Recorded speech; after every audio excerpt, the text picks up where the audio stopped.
Promising ಆಗಿದೆ trailer. So ಏನೋ ಒಂಥರ ಬೇರೆ ವಿಷಯ ಹೇಳಕ್ ಹೋಗ್ತಾ ಇದೆ. ಸೊ ಇದಕ್ಕೆ ಪಪ್ಪಿ ಸ್ಟಾರ್ಟ್ ಆಗೋಕೆ ಮುಂಚೆ ಮಹೇಶ್ ಗೌಡರು ನನ್ನ ಆತ್ಮೀಯ ಫ್ರೆಂಡು, ನಮ್ಮೂರವರು ಬೇರೆ. ಸೊ ಅವ್ರು ಸಿಕ್ಕಾಗ ಒಂದು ಟ್ಯೂನ್ ಕೇಳಿಸಿದ್ರು, ಬೀಸುವ ಗಾಳಿಗೆ ಭೇದವು ಎಲ್ಲಿದೆ ಅಂತ. ನಾನು ಅವತ್ತೇ ಹೇಳಿದೆ ಇದು ಸೂಪರ್ ಹಿಟ್ ಆಗಿದೆ, ಮಹೇಂದ್ರ ಗೌಡ್ರು. ಸೊ ಹೌದು, ಅದು ನನಗೆ ತುಂಬ ಈಗಲೂ ಕಾಡ್ತಾ ಇದೆ. ಆ ಸಾಂಗು ತುಂಬ ಟ್ಯೂನು, ಕ್ಯಾಚ್, ಪಿಕ್ಚರೈಸೇಷನ್ ಎಲ್ಲ ತುಂಬ ಚೆನ್ನಾಗಿ ಇಷ್ಟ ಆಯಿತು ಬ್ರದರ್. ತುಂಬ ಚೆನ್ನಾಗಿ ಬರೆದಿದ್ರೆ, ಅದ್ಭುತ ಲೈನು.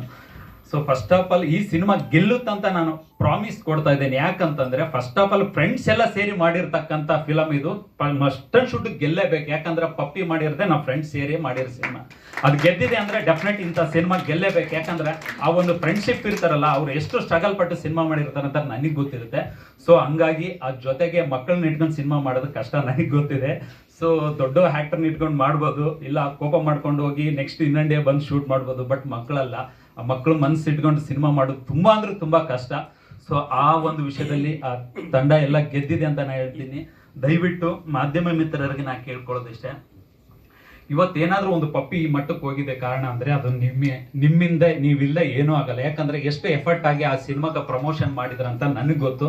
ಸೊ ನಾ ಯಾವತ್ತೂ ಋಣಿಯಾಗಿರ್ತೀನಿ. ಅದೇ ತರ ಈ ತರ ಸಿನಿಮಾಗಳು ಗೆಲ್ಬೇಕಂದ್ರೆ ನಿಮ್ಮ ಸಹಕಾರ, ನಿಮ್ಮ ಪ್ರೋತ್ಸಾಹ ತುಂಬಾ ಮುಖ್ಯ ಆಗುತ್ತೆ. ದಯವಿಟ್ಟು ಇಂಥ ಸಿನಿಮಾಕ್ಕೆ ದಯವಿಟ್ಟು ನಿಮ್ಮ ಪ್ರೋತ್ಸಾಹ ಕೊಡಿ ಅಂತ ನಿಮ್ಮಲ್ಲಿ ಕೇಳ್ಕೊಂತೀನಿ. Thank you so much.